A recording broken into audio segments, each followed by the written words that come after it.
Goeiedag, baie welkom weer by ons oordenking op hierdie Saterdag. Dankie dat jy ingeskakel het. Ons het hierdie week na tekste in die Bybel gekyk wat gaan oor koersaanpassings, waar die Here mense ontmoet het waar hulle is en so iets van 'n koersaanpassing gebring het in hulle lewens. Paulus se bekering, die roeping van Jesaja, die roeping van Gideon. Nou ons kyk vandag na 'n koersaanpassing in Moses se lewe, waar die Here hom ontmoet in 'n brandende bos en die geweldige effek op sy lewe, die koersaanpassing in sy lewe. Ons lees saam in Eksodus 3 vers 3 tot 6. Dit is snaaks, het Moses vir homself gesê. Hoekom brand die bos dan nie uit nie? Laat ek gaan kyk wat aangaan. Toe die Here sien dat Moses nader kom om ondersoek in te stel, het hy uit die bos na hom geroep, Moses, Moses, dit is ek, ja, het Moses geantwoord. Moenie nog nader kom nie, het die Here vir hom gesê. Trek uit jou sandale, die plek waarop jy staan is heilige grond. God sê toe vir hom, ek is die God van jou voorouers, die God van Abraham, die God van Isak en die God van Jakob. Toe Moses dit hoor, het hy sy hande voor sy aangesig of sy gesig gehou. Hy was bang om na God te kyk. Ons lees hier van hierdie brandende bos ervaring wat Moses gehad het. Jy sien, hy kruip in die woestyn weg, hy het 'n Egiptenaar doodgeslaan, hy moes vlug vir sy lewe, en hier het hy 'n belewenis waar God hom roep, en God vir hom sê, ek het 'n plan met jou lewe. Hy sê vir hom, in vers 7 die volgende, die Here sê toe vir hom, jy kan seker wees, dat ek gesien het hoe swaar my volk in Egipte kry.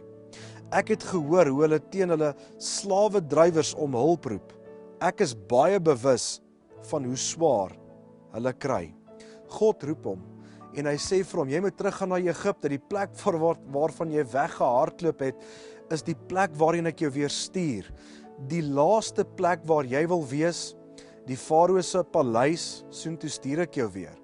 Jy sien, baie keer kom die Here en hy bring 'n so kruispad ervaring in ons lewe. Hy bring so brandende bos ervaring, 'n Damaskuspad ervaring in ons lewe en hy sê, gaan terug. En miskien moet jy teruggaan na die laaste plek waar jy wil wees. Die Here bring 'n geweldige koersaanpassing oor jou lewe.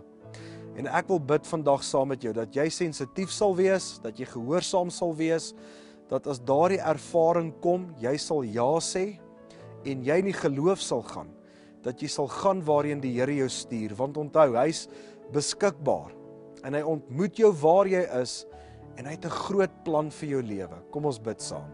Hemelse Vader, baie dankie, dat U ons elkeen roep, en ons elkeen ontmoet waar ons is, in ons lewens, en partymal kom U met 'n brandende bos, en U roep ons om na 'n plek te gaan, waarheen ons glad nie wil gaan nie, dalk die laaste plek waarheen ons wil gaan, maar dankie dat U ons roep, want U het 'n groot plan met ons lewens, en U stuur ons met 'n opdrag, gaan en doen vir my waarvoor ek jou geroep het, en gaan en doen wat ek van jou vra, soos 'n Moses. Ek wil bid vandag, Here, dat U ons gehoorsaam sal maak, en as ons daardie brandende bos belewenis het, dat ons sal sê, ja Here, ek sal gaan waarheen U my stuur, want ek weet, U het 'n groot plan met my lewe.